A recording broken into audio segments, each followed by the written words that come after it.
So today we're going to be looking at the Wells shape that was made by the Homer Laughlin China Company from 1930 until the late 1940s. This shape was named after W.E. Wells, William Edwin Wells. Before we get into the details of this shape, let's take a look at William Wells. He's right here in this photograph. This comes from a 1926 catalog. And William Edwin Wells was born in 1863. He graduated Steubenville High School in 1882, top of the class. He had very high marks in all his subjects. He began working at Homer Laughlin in 1889 as a bookkeeper. There was only one plant at the time, that was in East End.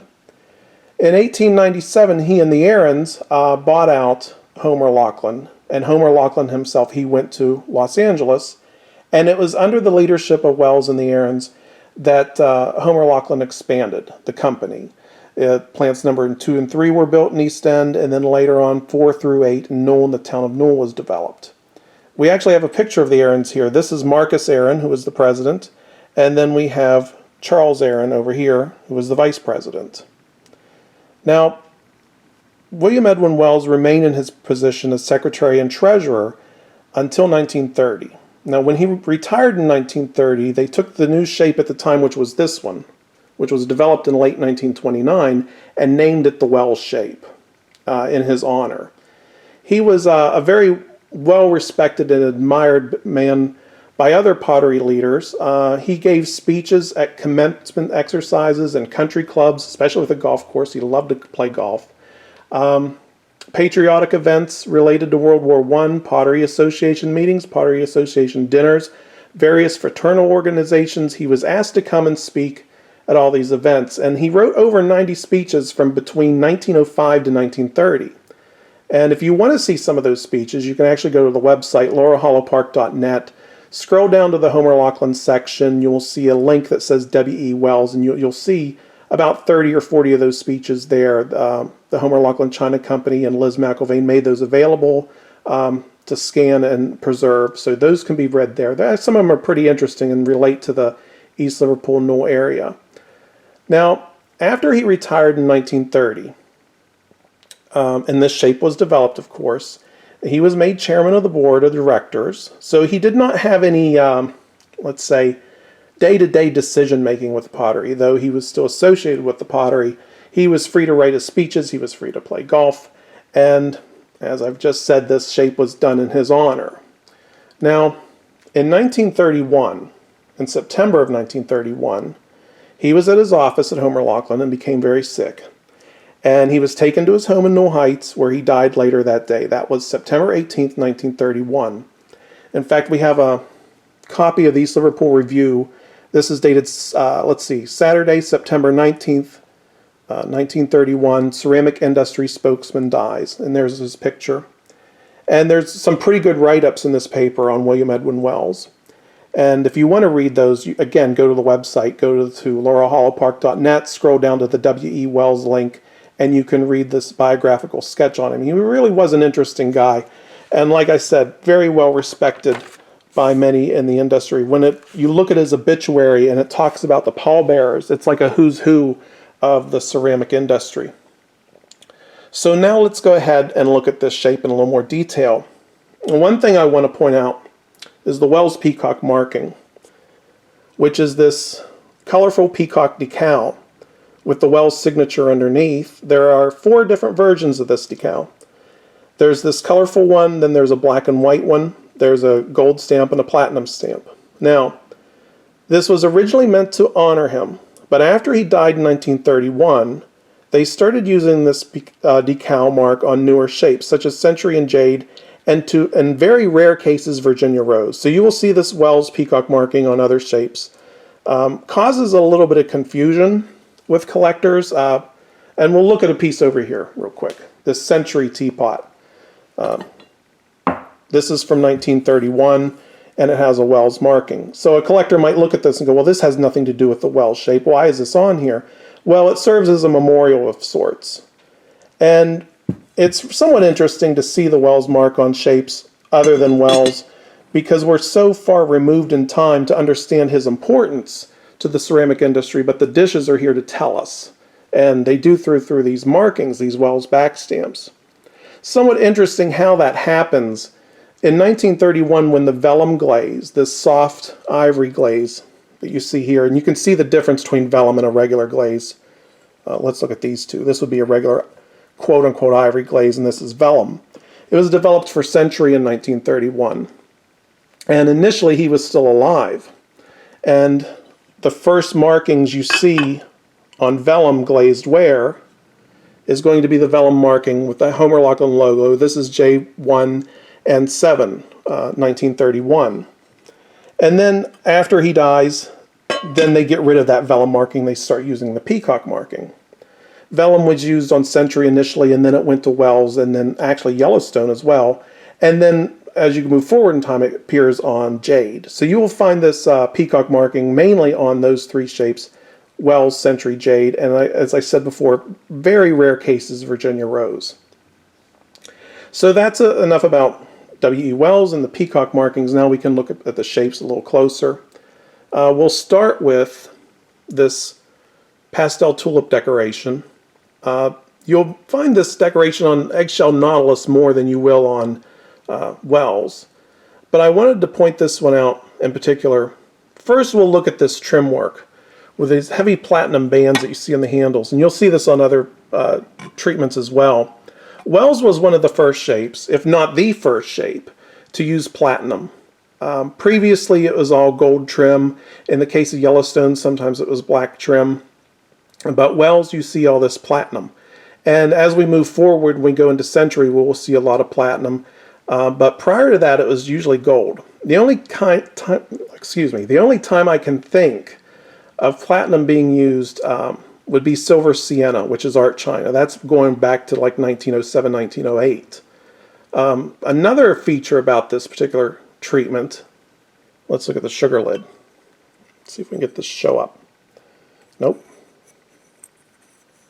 It says Pearl China, Pastel Tulip, first quality, and then it has the treatment number W9823. And if we look at other pieces, we will see this. Let's look at the batter jug. This Pearl China marking. Again, Pearl China. Now, Pearl China was a small firm in East Liverpool. They were actually a decorating company, and you might look at that and think that that was decorated at Pearl China. In fact, it was not. This was made at Homer Laughlin, and Pearl China carried it. If you were to go back in time, let's say, and go to Homer Laughlin in 1940, and go to the retail outlet, it wouldn't be there. It was not built until 1981. So if you wanted to buy pottery at that time, you would have to either go to a five and dime or a retailer, or order from a catalog, maybe even a hardware store or grocery store that might carry odds and ends. But in the area, you had these small firms like Pearl China that would actually carry local wares as well. You could buy Fiesta at Pearl China, Luray Pastels, Harker Cameo Ware, Utility Ware by Knowles. So this line would have been something that they carried. Now, they were primarily a decorator, and we're going to look at something real quick. This is a Virginia Rose Gravy Fast Stand. There we go. And it has this gold inside. Now, the blank was made at Homer Laughlin in 1951, but it was decorated by Pearl China over in East Liverpool. So you'll see a double mark like that sometimes.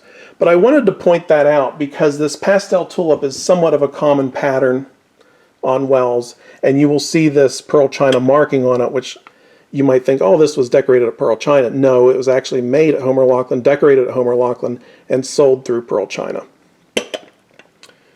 So again, with the platinum trim, we see this very thick, heavy platinum trim on handles and finials. The first time we really see it in dinnerware. As I mentioned before, the vellum glaze that was developed for Century, we see it on Wells, so you will see different glazes on Wells, the vellum and the regular quote-unquote ivory. I will get to the differences between these glazes in another video. I hate to call vellum ivory as an old ivory Fiesta because it is confusing when we talk about the ivory glaze that was developed for Yellowstone that was used on all these shapes. Whenever you use the word ivory in terms of something like this one here, I'm talking about a pure white glaze. Think ivory soap, like 99.4% pure. This is actually Red Beauty. This name was coined by Richard Ratcheter. It's a pretty popular treatment, especially when it appears on Ivory Fiesta for the HLCCA. Over here we have, moving left to right, we have a coffee cup and saucer, a tea cup and saucer, and a demi-tasse cup and saucer. Now, a lot of the lines that precede Wells actually have all three of these. And to the best of my knowledge, Wells is the last one to have all three of these. Most of the lines that follow are going to have these two, the tea cup and saucer and the demi-tasse cup and saucer. But Wells has all three. Another thing with this demi-tasse cup and saucer, it was used as a pickup piece for Georgian. Now, there was a line, Georgian Ivory, in the mid-1930s that was developed that didn't have a demi-tasse cup and saucer. Now, the line that follows later in 1940, Georgian Eggshell, actually did. But at this point in time, there was no Georgian demi-tasse cup and saucer, so one was picked up from Wells. And in fact, this one's marked Georgian Dinnerware. So if you find a piece marked Georgian Dinnerware, it was not meant for a Wells set, it was meant for Georgian. This has a general back stamp in 1936. As I said before, the Wells Peacock marking was gone. Probably 1933, 34, you start, the Wells Peacock marking finally disappears, and you see a general Homer Laughlin back stamp. Tudor Rose. You will see this marking on Wells shapes. Tudor Rose was made for Quaker Oats, and this is the actual Tudor Rose decal. But you will see this marking on other pieces made for Quaker Oats, such as this pattern. Again, whoop, upside down, but Tudor Rose marking. And here we have a sugar bowl. This probably has a Tudor Rose marking as well. Yeah. And since we're on sugar bowls, let's talk about this real quick. Let me move some things around.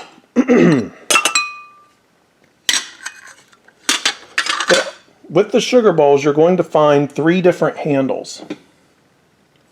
Here's another, well, here's a Tudor Rose sugar bowl, and it has a solid handle. And then you will see sugar bowls with two notches. And then you will see sugar bowls with one notch. So just know that you will have variations in the sugar handles. Generally, the solid ones are going to be on the ones for Quaker Oats. The two notches are going to be early, and the single notch is going to be later. Let me put all this stuff back. Now, the art glazes are from the mid-1930s, and this sort of is very similar to what we were talking about with Charles Old Roman and Knoll. Let me rephrase that. Knoll, Trellis, and Old Roman. Where you have single color sets inspired by depression glass glazes. We have a pink, which is French rose, or sometimes called peach. We have a green, which is leaf green. We have yellow, which actually comes from oven serve. It's called melon yellow. And then we have this rust glaze, burnt sienna. And one thing I want to point out with respect to the art glazes, we'll look at this teapot. This is in French rose. And you can see how irregular this glaze is. It looks yellow in many spots. You're going to find a lot of variation in the art glazes, and that's to be expected. I mean, sometimes you will find them nice and consistent, like the syrup jug here, but it is not uncommon to find them with a lot of variation. We look at this sauce boat and this rust glaze, and you can see how runny it looks. Some of them will have these drips to them, and that's perfectly normal. In fact, I prefer it, the messier the better when it comes to the art glazes.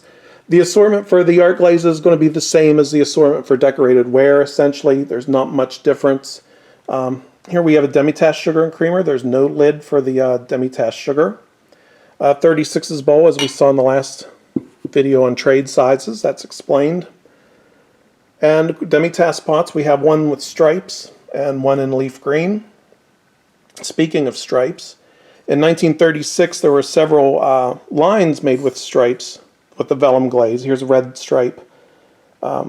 If you find these on Fiesta, that's actually more desirable, but you can find green stripe on Wells and on and red stripe. They will have the general Homer Laughlin back stamp from 1936. What else do we need to cover? I guess we can talk about the egg cup for a minute. This is the Wells egg cup. We've seen them in the art glazes over here. There's green, rust, and yellow. Here's a decaled version, vellum. Many of the shapes that follow, particularly the eggshell shapes, swing eggshell, nautilus eggshell, will use this in an eggshell body. So You will find Wells egg cups that are pickup pieces. And the only thing really left to discuss is when it was discontinued. The art glazes disappear sometime around 1941. I think there's actually a memo dated 1941 that calls for them to be discontinued. The decorated ware, and this is one of the last pieces of decorated ware with this gold stripe. And this piece is dated 1945. It was carried by Montgomery Wards, and when Wells was discontinued, they opted to pick up the same pattern on Virginia Rose, and this is called Gold Stripe, and this piece is dated 1948. So that's about the time when Wells was discontinued. You've got the mid-century modern movement going on, and this was a very deco shape, the very 1930s. So it ran for almost 20 years, which was actually a pretty good run. But again, we have decorated Wells with decals on an ivory body or a vellum body, and then, of course, the art glazes. One of the few shapes that is used in so many different ways. Plus, not to mention the Quaker Oats pieces. So, yeah, this was named after William Edwin Wells, a really important man in the pottery industry, and it's very collectible. Some of these patterns, like I said, this Red Beauty is a pretty popular pattern, and it was used on many different shapes. I think it originates on Yellowstone. We'll have to check on that. Another issue, and this will be the last thing we talk about, are treatment numbers for Wells. They tend to be run very high. So if we look at, let's see where to put it, the sugar lid on this one, it's W6433. If we look at the Red Beauty treatment number, it's W8523. So that doesn't mean that there's 6,000 Wells treatments or 8,000 Wells treatment. Wells has a very complex numbering system that we will eventually talk about when we start to talk about treatment numbers. So yeah, that's it for today, the Wells shape. Next time we will look at the next two shapes of the Reed era, which is Century and Jade. That's all.